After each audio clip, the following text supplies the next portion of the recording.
প্রাচীন ভারতীয় মহাকাব্য রামায়ণ অনুযায়ী হিন্দু ধর্মের প্রধান দেবতা রামের জন্মস্থান ভারতের উত্তরপ্রদেশের অযোধ্যায়, আর সেই স্থানে গড়ে উঠতে চলেছে বিশ্বের সবচেয়ে বড় মন্দির রাম মন্দির। এই মন্দিরটি ভিত্তিপ্রস্তর করা হয়েছিল 5ই আগস্ট 2020, আর জানুয়ারি 2024 এই মন্দিরে আনুষ্ঠানিক উদ্বোধন করা হবে। মন্দিরে পূজিত হবে রামের শিশুরূপ অর্থাৎ রামলালা। এই মন্দিরের মূল নকশাটি তৈরি করেছেন আমেদাবাদের সোমপুরা পরিবার। মন্দিরের মূল কাঠামো একটি উঁচু মঞ্চের উপর নির্মিত হবে। এতে গর্ভগৃহ ও প্রবেশের মাঝখানে 5টি মণ্ডপ থাকবে।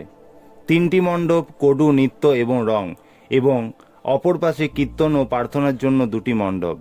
মন্দির চত্বরের জন্য বরাদ্দ করা হয়েছে 107 একর জমি।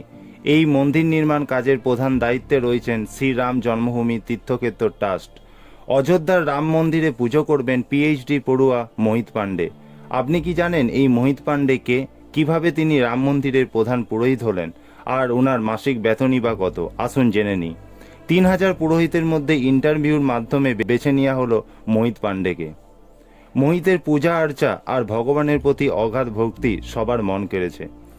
আপনারা যদি ভাবেন মোহিত পাণ্ডে নিতান্তই একজন পুরোহিত, তা কিন্তু নয়। মোহিত উত্তরপ্রদেশের দুধেশ্বরনাথ বৌদ্ধ বিদ্যাপীঠের ছাত্র। সেখান থেকে তিনি 7 বছর পর্যন্ত সামবেদের উপর শিক্ষা লাভ করেন। সামবেদের মতো বেদের একটি কঠিন অধ্যায়ের উপর তিনি রীতিমতো দক্ষতা অর্জন করে ফেলেছেন। এরপর তিনি তিরুপতি পাড়ি দিয়েছিলেন আচার্য পাঠের জন্য। তবে এখানেই শেষ নন, এখন তিনি পিএইচডি ডিগ্রি নিচ্ছেন। প্রধান পুরোহিত মোহিত পাণ্ডের মাসিক বেতন 15,500 টাকা থেকে শুরু।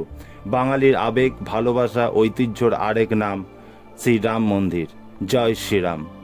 আমাদের এভরিডে ইন্সপিরেশনের ইউটিউব চ্যানেলের সাথে যুক্ত থাকুন, অজানা তথ্য জানুন এবং আমাদের জানান। আপনাদের অনুপ্রেরণা আমাদের পথ চলার শক্তি।